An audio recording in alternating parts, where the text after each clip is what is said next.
All right. Now, Lynn, can you tell us what are we getting ready to break?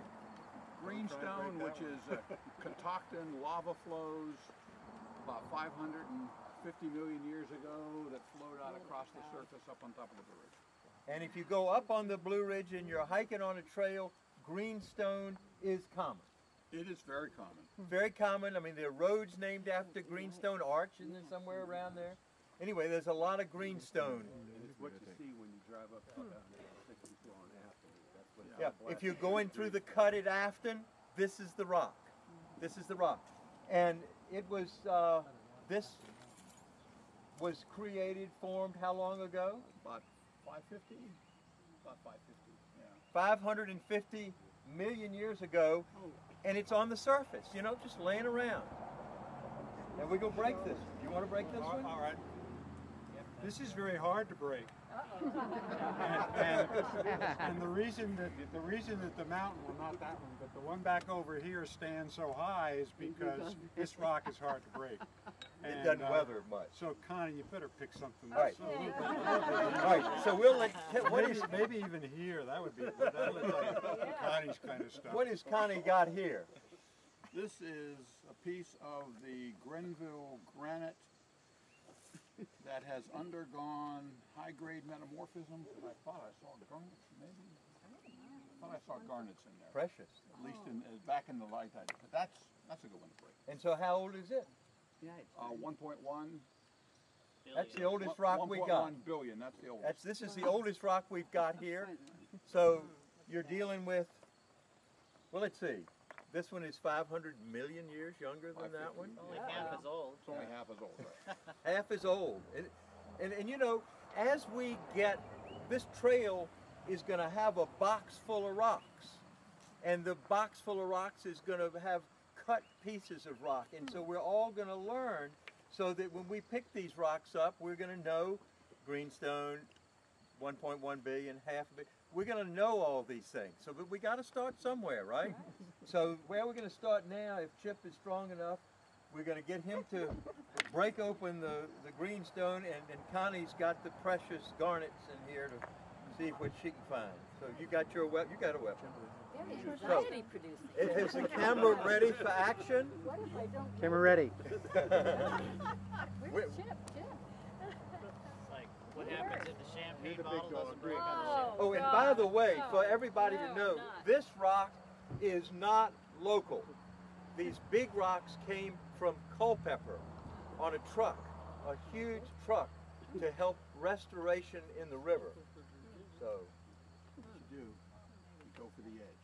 The edge. Which part of the implement? Nope, not the point of the end. Yeah, this That end. end. Right, Okay, you go just- for the edge. We just try to take that off. Okay. I'm going to try to hold it and see if it'll work. Oh,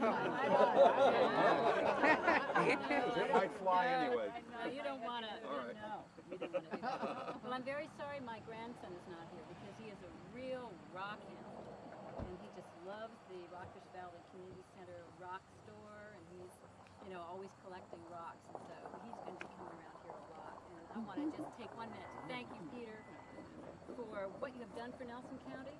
You put another jewel in our crown. You know, we are so lucky to live here. I mean, this is just such a precious place.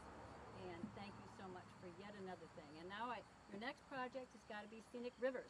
that's right. I know. That's right. One of very dear to my heart. And to Peter's Connie also. well knows there's no reason why we can't have the Rockfish River and the Tye River designated scenic. And it's just community action, and Connie's behind it, and for sure the Rockfish Valley Foundation is behind it. So thank you for mentioning. Right. It has to be started by community citizens. You know, it can't be something that comes down from the top. So it's awfully quiet. We're always Can she do it? Can she do it? Oh, no, maybe that's It's okay, geologists do the same thing. okay. You are welcome. And Chip, I know you had a short remark that you wanted to make as well. Well, Chip Morgan. I have to defend the green stuff that grows on top of the earth.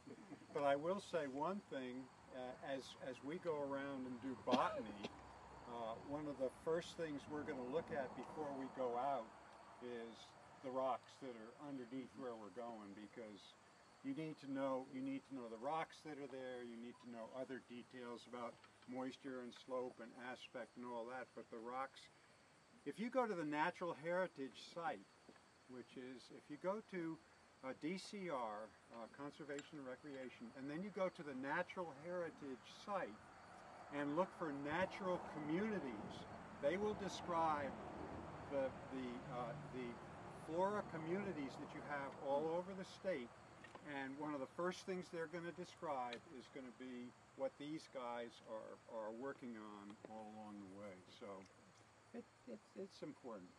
The other thing that I was going to say is, hopefully down the road, not only will we be looking at stream mechanisms and what we have here in the floodplain, but if we get over on the other side of the floodplain and look back at the mountains over here, at the west limb, if you will, of that wonderful anticline, the Blue Ridge anticline, from over there it gives you an ability to see and try and put together the geology and the surface characteristics, the topographical characteristics that you're seeing.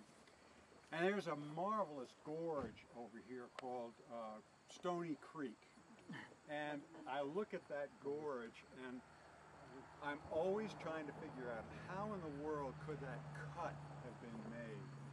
And again, we're talking about water, and we're talking about weakness in rocks, and the whole story goes back to what these good gentlemen have done. And I would say lastly, you can't imagine the amount of work that they've done. I mean, it just has been marvelous. And selfishly for me, I've been learning all along in the process, and so has Peter. So it's been great. Okay, now the greenstone? The greenstone. It may not break. Well, then we'll be here a long time. It may not break. Seriously. Yay! Look how it's splintered. But at any rate, yeah. Well, tell us something about the greenstone. What are we seeing? It's called foliation. It's just, when it gets metamorphosed, it starts off as basalt, and when it gets metamorphosed, chlorite crystals grow, and the chlorite crystals grow as big, thin sheets, and those thin sheets all line up together, and so when you broke it, it peeled off along that cleavage. And metamorphose takes temperature. Takes temperature and What pressure. kind of temperature? That's about 400 C, you know? Yeah, probably 400 degrees centigrade and up. Celsius, about 700 or so, 750 degrees Fahrenheit. And when you think about pressure then too, we feel 1 atmosphere of pressure, 1 bar here. The pressure that we're talking about here is somewhere in the neighborhood of 2 kilobars, 2,000 atmospheres at 750 degrees Fahrenheit. Wow. Pressure and heat. Pressure and heat. What kind of depth would that be? It varies. To say about 4. It's relatively 5, yeah. shallow, actually, by geological standards. A mile or 2 down. Aaron, you want to throw in on that? Yeah, about a mile or 2 down. It's only the first stage of metamorphism. To get this metamorphic rock, you're going down 8 miles, 10 miles, something like that. Why is this fine grained and this other stuff has got great big grains? Because what happens is, under metamorphism, the minerals themselves are trying to adjust to that temperature and pressure change. And as a part of stability, it's actually easier to have a larger mineral grain be stable at higher temperatures and pressures. So they start out small and they grow in size. This rock probably took hundreds of thousands of years, a couple of million years to cool out of the magma. And the longer it has to cool, the larger the crystals will grow.